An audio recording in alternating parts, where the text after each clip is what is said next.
Assalamualaikum warahmatullahi wabarakatuh. Selamat datang kembali di channel Negalis Math Class. Semoga kabar kalian baik-baik saja. Pada video kali ini kita akan membahas mengenai garis dan sudut, dimana peta konsepnya adalah seperti ini. Jadi terbagi menjadi garis dan sudut, dimana pada garis ini ada hubungan antar garis, kedudukan dua garis, membagi garis, dan perbandingan segmen garis. Nah, untuk sudut di sini ada beberapa bagian, yaitu ukuran sudut, hubungan antara sudut, kemudian melukis sudut. Nah, dari hubungan antara sudut ini nanti terdiri dari sudut berpenyiku, sudut berlurus, kemudian ada sudut bertolak belakang, dan yang terakhir sudut pada dua garis yang sejajar yang dipotong oleh garis lain. Nah, pada video bagian yang pertama ini yang akan kita bahas adalah garisnya. Yang pertama tentang hubungan antara titik, garis, dan bidang. Nah, perhatikan gambar berikut. Di situ ada gambar titik A berupa titik. Kemudian di gambar yang kedua ini ada sebuah garis. Di sini dinamakannya garis G. Ya, jadi kalau menamakan garis itu, kalau garisnya tidak berujung, maka menggunakan satu huruf kecil, ya, menamakan garisnya. Nah, di sini pada garis G ini ada dua titik, yaitu titik R dan titik S. Nah, sehingga di sini garis G ini, ya, di dalamnya terdapat garis RS. Nah, kemudian gambar yang ketiga ini ada tiga buah titik KLM, ya, pada bidang alfa. Nah, jadi di sini titiknya itu berada pada bidang. Berikutnya adalah hubungan titik dan garis. Nah, di sini ada ilustrasi gambar lagi.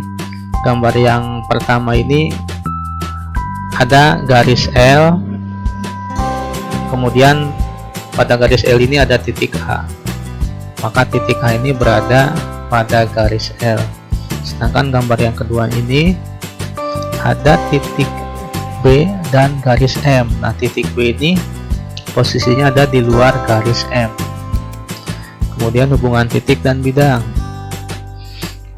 Gambar yang pertama ada titik C, letaknya ada pada bidang alfa, sedangkan titik D ini berada di luar bidang beta. Kemudian hubungan garis dan bidang. Kita lihat gambarnya. Di sini ada gambar yang pertama ini garis L berada pada bidang alfa.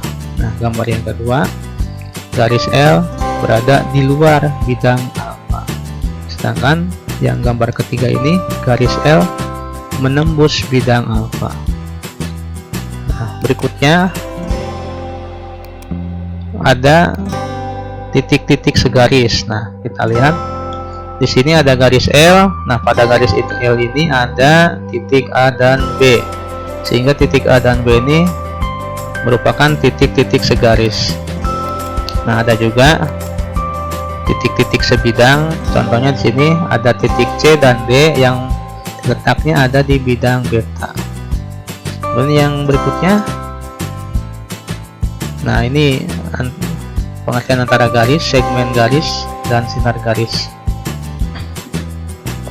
Di sini ada titik A dan B yang melalui AB, garis AB, ya. Nah, garis AB ini memiliki dua arah yang tidak berujung. Nah, di sini ditandai dengan tanda panah di kedua ujungnya. Artinya garis AB ini dapat diperpanjang. Nah, berikutnya ada yang disebut dengan ruas garis. Nah, contohnya seperti ini ya. Jadi ada garis yang di ujungnya itu, di kedua ujungnya ada titik A dan titik B, maka ini disebut ruas garis AB. Nah, kalau ini mempunyai ujung ya, jadi ujungnya itu di titik A dan titik B, dan garis ini tidak bisa diperpanjang. Nah, berikutnya adalah sinar garis. Nah, kalau sinar garis ini ibaratkan seperti senter ya. Kalau senter kan kita menyorotkan lampu senter kan arahnya satu arah ke depan ya. Nah, sinar garis juga mempunyai titik pangkal, yaitu awal titik awalnya ya, yaitu titik A di sini, kemudian melewati titik B dan diteruskan sampai tidak berujung.